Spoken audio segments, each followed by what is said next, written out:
She thought I was finished. She thought a 71-year-old man with a bad knee and a half-empty house had nothing left to fight with. She was wrong about that. She was wrong about a lot of things. My son Elliot died on a Tuesday in October. Pancreatic cancer. 14 months from diagnosis to the end. And I was there for every single one of those months, driving him to chemo in Portland, sleeping in the recliner next to his hospital bed, holding his hand when the morphine wasn't enough, and the nights got bad. His wife, Miriam, was there too in the beginning, then less, then barely at all. I told myself she was grieving in her own way. I told myself people handle fear differently. I made excuses for her the way fathers do when they love their sons too much to admit the woman their son chose might not deserve him. Elliot died at 6:43 in the morning. I was holding his hand. Miriam was in the parking garage, on her phone. I found that out later. At the time, the nurse just told me she'd stepped out for a moment. I nodded and looked at my son's face and thought about the time he was 9 years old and fell off his bike on Maple Creek Road and cried. Not because it hurt, but because he'd scraped the paint off the handlebars. He was always more worried about other things than himself. That was Elliot. We buried him on a Saturday. Miriam wore a black dress and sunglasses and stood very straight the whole time.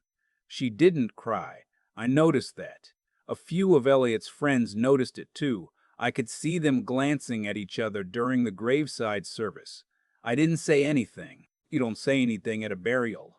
You just stand there and breathe and try to stay upright. Afterward, we went back to the house.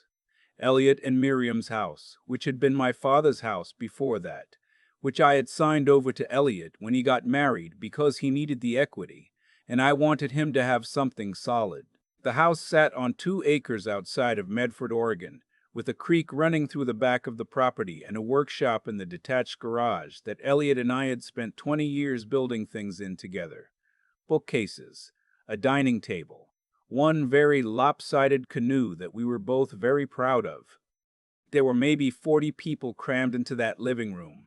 Someone had set up a folding table with cold cuts and rolls. I was standing near the fireplace, holding a cup of coffee I didn't want, talking to Elliot's old college roommate, when Miriam appeared at my elbow. She said, "I need to speak to you privately."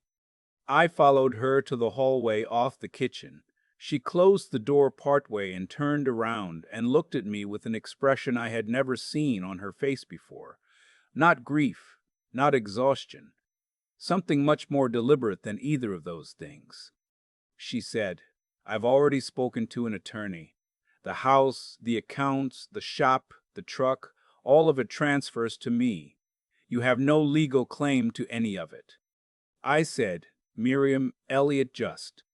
"I know when he died," she said. "I'm telling you where you stand. You're welcome to stay through the week. After that, I need you to make other arrangements." I stood there for a moment. I could hear people talking on the other side of the door. Someone laughed at something, one of those involuntary laughs that happen at wakes, because the body doesn't know what to do with grief for hours at a time. I said, "We can talk about this later, when things have settled." She said, "Things have settled. I just wanted you to hear it from me directly so there's no confusion." Then she opened the door and walked back into the living room and refilled her wine glass and started talking to someone about the drive up from Ashland like nothing had happened at all. I stood in that hallway for a long time. I want to be honest about something. I am not a wealthy man. I spent 34 years as a high school shop teacher in the Medford School District.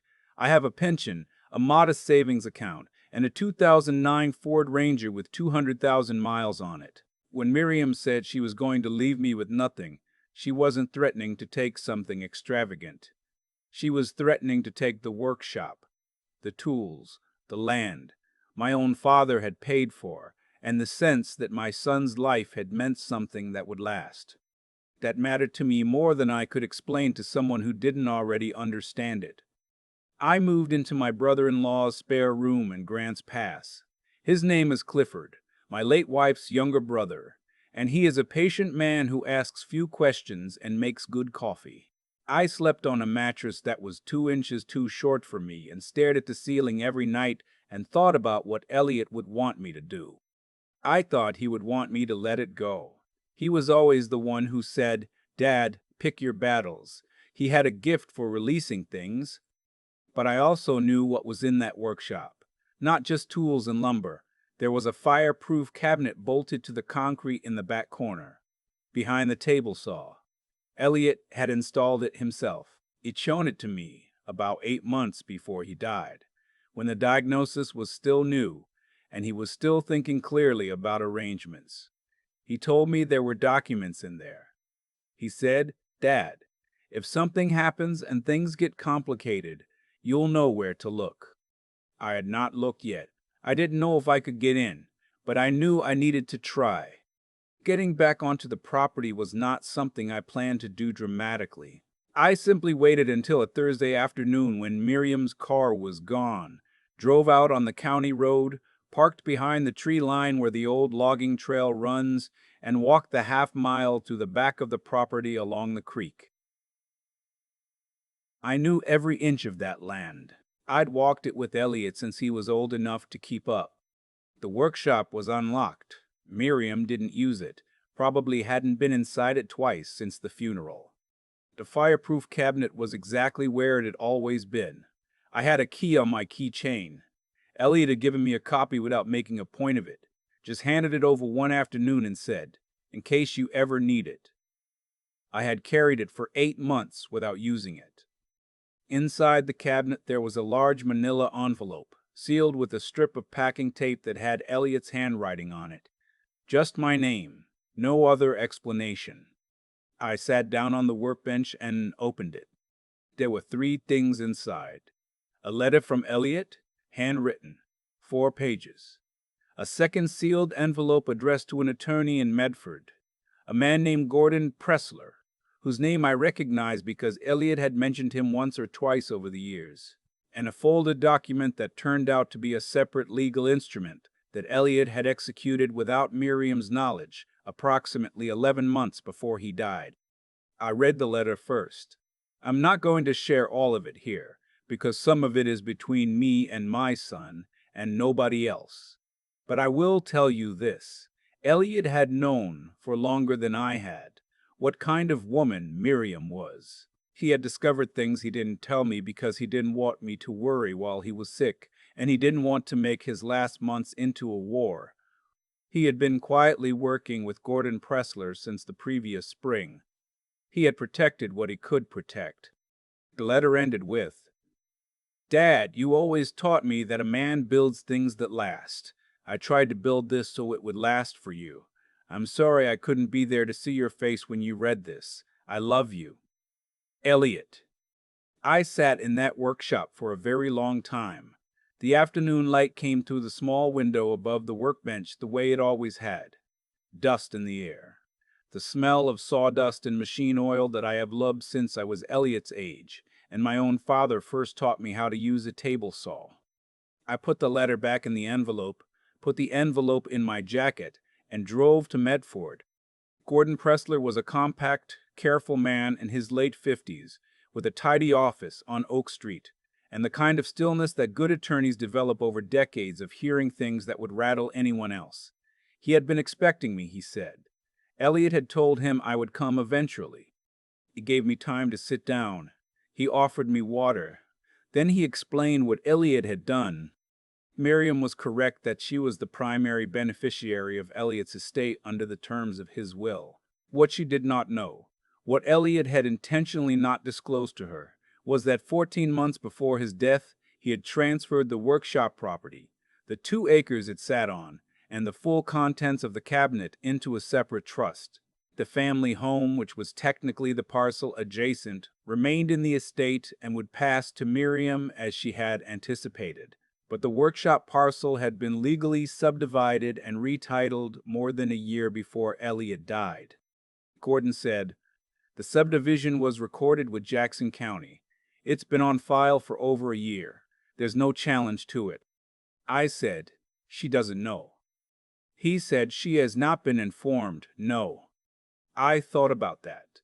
I thought about Miriam standing in the hallway the day of the burial, her voice even, her expression measured, telling me I had no claim to anything. She had been so certain.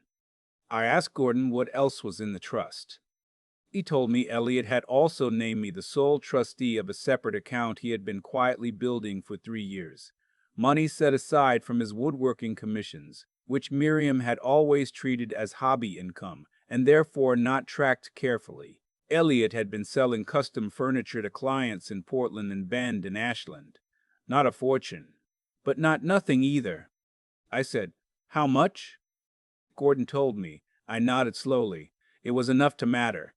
There is a moment in every conflict, and I have lived long enough to recognize it, where you have to decide who you are going to be when it ends. Not what you are going to win, who you are going to be. I spent a week thinking about that. Clifford made coffee and didn't ask questions, and I walked along the Rogue River in the mornings and let the cold air clear my head. Miriam had begun the process of listing the family home. I knew this because a mutual acquaintance mentioned seeing a lockbox on the front door. She was moving quickly, which told me she felt secure, which meant she still didn't know. I called Gordon and told him it was time to proceed. He sent Miriam written notice that the workshop parcel was not part of the estate she had inherited. He included the recorded subdivision documents and the trust instrument. He was polite, thorough, and entirely unmovable on the facts. I am told, I was not there, I heard this afterward from Gordon, that Miriam called his office 4 times in one afternoon. That she retained her own attorney who reviewed the documents and called Gordon back the following morning and did not argue the point. That she sat in her attorney's office and was told simply that the subdivision had been properly executed and recorded and there was nothing to contest. I don't know exactly what she said. I don't need to know. What I know is this. I drove out to the workshop on a Tuesday morning in March, 6 months after Elliot died. I parked in the gravel lot outside the garage door and sat in the truck for a few minutes. The creek was running high from the snowmelt. I could hear it through the trees. I unlocked the workshop and went inside and stood at the workbench where I had sat the afternoon I read Elliot's letter. I ran my hand along the surface. He had built that bench himself. 8-quarter hard maple hand planed with a Veritas tail vise that he'd saved up for over 2 years. It was the finest workbench I had ever stood at. I stood there for a long time. People have asked me since then whether I feel vindicated, whether I feel like justice was done. I tell them the truth, which is that vindication is not really the word for what I feel. What I feel is more quiet than that.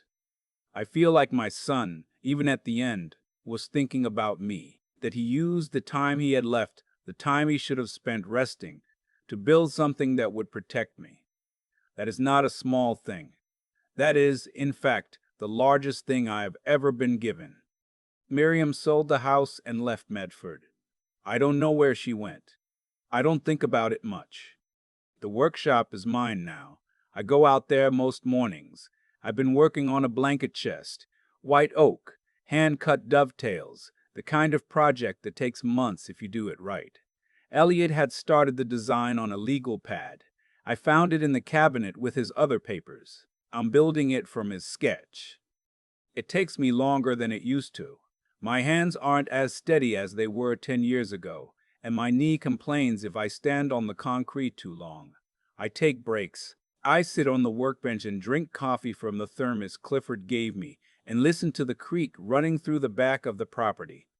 There is something I think about, and I want to be honest about it because I think honesty is the only thing worth offering when you get to my age.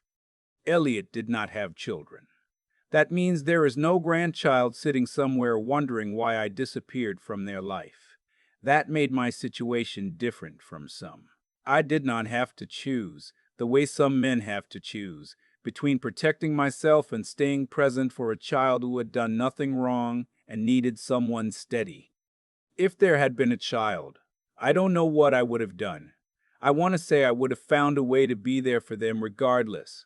I believe that's true. But I also know the world is complicated, and sometimes love is not enough to bridge what bitterness has burned. I have seen that in other families. I have seen what it cost people. I only know what I did with the situation I actually had. I built things that last. My father taught me that. I tried to teach it to Elliot. He understood it better than either of us in the end. The blanket chest is coming along. The dovetails are tight. The wood smells like something good and permanent, the way oak always does when you cut it fresh and let it breathe. I think Elliot would approve. I keep coming back to one thing Elliot said to me when he was maybe 12 years old. We were in my father's workshop, the same workshop I'm standing in now, and he'd made a mistake cutting a piece of pine, cut it too short, and he was ready to throw the whole board out. I told him, measure twice, cut once. He rolled his eyes the way 12-year-olds do, but he measured again, and the board was fine. He spent the last year of his life measuring twice, quietly, carefully, without telling me, without alarming anyone.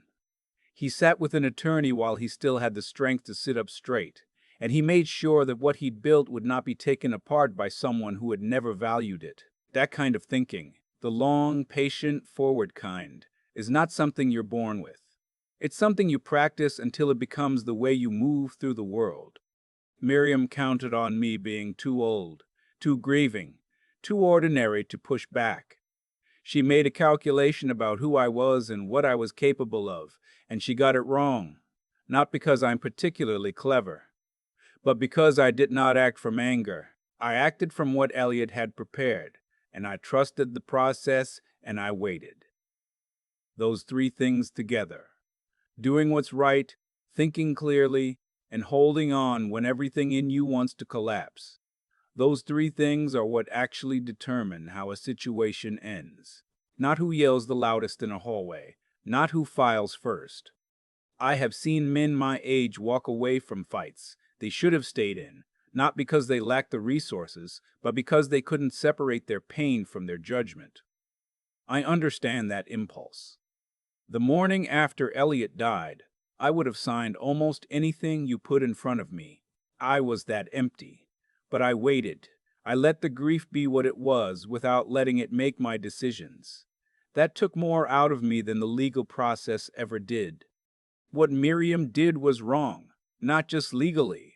It was a failure of something basic, the kind of decency that keeps people from treating a grieving father like an obstacle to be cleared.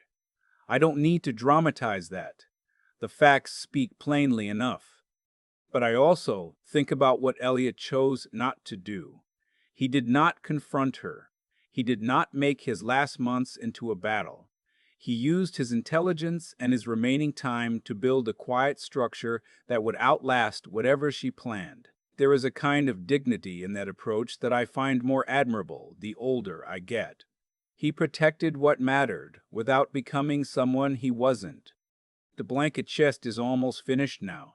White oak, hand-cut dovetails, built from his sketch on a legal pad. Every joint tight, every surface true. I think that's the only real answer I have to give. Not to the people who wronged me, but to the question of what you do when the worst thing happens and someone tries to make it worse. You find what your people left you. You build something that lasts. You keep showing up to the workshop. That's enough. That has always been enough.